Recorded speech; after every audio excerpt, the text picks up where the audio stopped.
যেমন জুমার আজান কয়টা? হ্যাঁ বলেন, কিন্তু একটা ঝগড়া আছে কিনা? একদল বলতেছে কয়টা? একটা। আবার আমরা বলতেছি কয়টা? দুইটা। এখন এই যে মতভেদ দেখবো, এটা কে বলছে? নবীজি। তাহলে মন দিয়ে শোনেন, কথার কথা, জুমার আজান আমরা বলি দুইটা, আবার একদল মোহাব্বতের ভাই তারা বলে কয়টা? একটা। তো রসুল বলছে আমার পরে যারা দুনিয়াতে থাকবে তারা প্রচুর মতভেদ দেখবা। এখন কথা হলো, হুজুর মতভেদ দেখলে আমরা করবো কি? নবীজি জানিয়ে দিলেন, ফালাইকুম বিসুন্নতি। এক নাম্বার কাজ, ওই মতভেদ যখন দেখবা তখন আমার সুন্নত আঁকড়ে ধরবা। সুবহানাল্লাহ। এখন আমরা একটা মতভেদের মধ্যে আছি, সেটা কি জুমার আজান কয়টা? তো মতভেদ হলো, আমরা বলি দুইটা, আর একদল মোহাব্বতের ভাই বলে কয়টা? একটা। এখন আমরা এই মতভেদের মধ্যে নিরসন খুঁজতেছি। নবী বলে মতভেদ লাগলে প্রথমে আমার সুন্নত ধরবা। নবীর সুন্নত তালাশ করে জুমার আজান পাইছি একটা। বলেন কয়টা?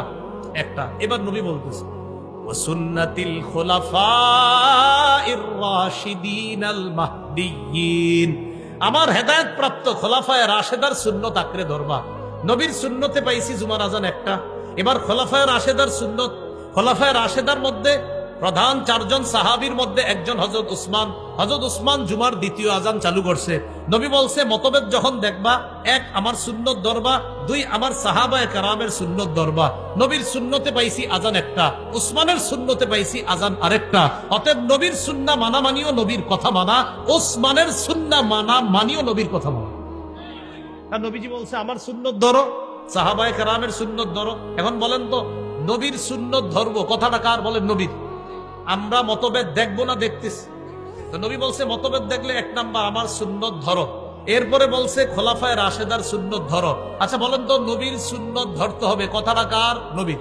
খোলাফায়ে রাশেদার সুন্নত ধরতে হবে, কথাটা কার? নবীজির। তাহলে খোলাফায়ে রাশেদার মধ্যে হযরত উসমান গনি আছে কিনা? এই হযরতে উসমান দ্বিতীয় আজান চালু করছে। মক্কা মদিনা সহ সারা পৃথিবীর ম্যাক্সিমাম জায়গায় জুমার আজান হয় দুইটা। এখন আপনার একদল মোহাব্বতের ভাই তারা বলতেছে না জুমার আজান একটা, আর আমরা বলতেছি না জুমার আজান দুইটা। আমাদের দলিল, নবী বলছে মতভেদ লাগলে আমার সুন্নত খোঁজো, আমার সাহাবীদের সুন্নত খোঁজো। আর নবীর সুন্নত আর সাহাবীদের সুন্নত মানার কারণেই আমাদের নাম আহলুস সুন্নাহ ওয়াল জামাআহ। আমরা নবীর সুন্নাহও মানি, জামাতে সাহাবা তাদের আদর্শও মানি। নবীর সুন্নতে পাই জুমার আজান একটা, জামাতে সাহাবার আদর্শে পাই সুন্নত দুইটা, জুমার আজান। এই জন্য আমরা জুমার আজান দেই দুইটা। আপনার নাম আগে ঠিক করতে হবে, আপনি কি শুধু আহলুস সুন্নাহ না আহলুস সুন্নাহ ওয়াল জামাআহ, এটা ঠিক করতে হবে। যদি বলেন আহলুস সুন্নাহ ওয়াল জামাআহ, তো নবীর সুন্নত মানতে হবে, সাহাবায়ে কেরামের আদর্শ মানতে হবে। আচ্ছা এবার সাধারণ জনগণ দেই, বুঝছেন নি? বলেন আমরা মতভেদ দেখবো, কথাটা কার? নবীর। এখন জুমার আজান একটা না দুইটা, এই মতভেদটা কি দেখবো না দেখতেছি? এবার নবী বলছে মতভেদ দেখলে এক, কার সুন্নত খুঁজবো? নবীর। দুই নাম্বার কার সুন্নত? সাহাবীদের। বলেন তো নবীর সুন্নতে জুমার আজান পাই কয়টা? সাহাবীদের সুন্নতের মধ্যে জুমার আজান পাই কয়টা? নবীর সুন্নত মানা, কথাটা কার কথা? নবীর। সাহাবীদের সুন্নত মানা, কথাটা কার? আল্লাহ আমাদেরকে বুঝার তৌফিক দান করেন। এরপর নবী বলেন ইয়াকুম ওয়াল মুহদাসাত, তোমরা ইসলামের মধ্যে নতুন নতুন বেদাত আবিষ্কার করা থেকে বাঁচো। ফাইন্না কুল্লা মুহদাসাতিন বিদআহ, প্রত্যেক নতুন আবিষ্কার বেদাত।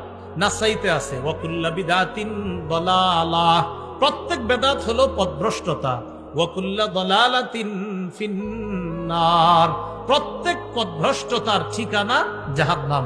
আল্লাহ আমাদের সকলকে বেদাতি কর্মকাণ্ড থেকে হেফাজত করে।